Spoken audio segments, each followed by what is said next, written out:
Hello বন্ধুরা, study motivation YouTube চ্যানেলে তোমাদের সকলকে স্বাগত। আজকের আলোচনার বিষয় হলো বাংলা রচনা শরৎচন্দ্র চট্টোপাধ্যায়। 1 নম্বর, শরৎচন্দ্র চট্টোপাধ্যায় বাংলা সাহিত্যের একজন অমর কথাশিল্পী। 2 নম্বর, তিনি 15ই সেপ্টেম্বর 1876 সালে হুগলি জেলার দেবানন্দপুরে জন্মগ্রহণ করেন। 3 নম্বর, তার পিতার নাম মতিলাল চট্টোপাধ্যায় এবং মাতার নাম ভুবনেশ্বরী দেবী।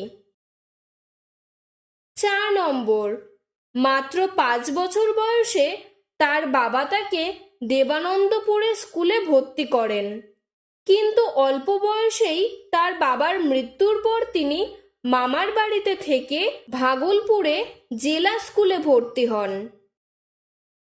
5 নম্বর, পরবর্তী সময়ে তিনি হুগলি ব্রাঞ্চ স্কুলে তেজনারায়ণ জুবলি কলেজে ভর্তি হন, কিন্তু অর্থের অভাবে তিনি FA পরীক্ষা দিতে পারেননি। 6 নম্বর, এরপর দীর্ঘদিন দিশাহীন জীবন কাটিয়ে অবশেষে বর্তমান মায়ানমারের রাজধানী ইয়াঙ্গনে চাকরি করেন। তখন মায়ানমার ভারতেরই অংশ ছিল।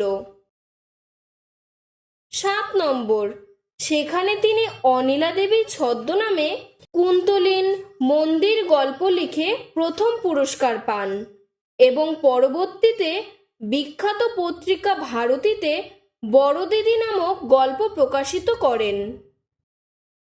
8 নম্বর, তার উল্লেখযোগ্য উপন্যাসের নাম হল শ্রীকান্ত, দেবদাস, গৃহদাস, পথের দেবী, দেনা পাওনা প্রভৃতি। 9 নম্বর, তিনি 16ই জানুয়ারি 1938 সালে শেষ নিঃশ্বাস ত্যাগ করেন। 10 নম্বর, তবে মৃত্যুর পরও সমগ্র বিশ্ববাসীর হৃদয়ে তিনি কথাশিল্পীর স্থান অধিকার করে রেখেছেন। আজকের ভিডিওটি এতটুকুই।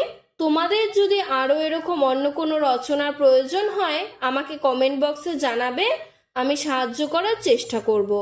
ধন্যবাদ।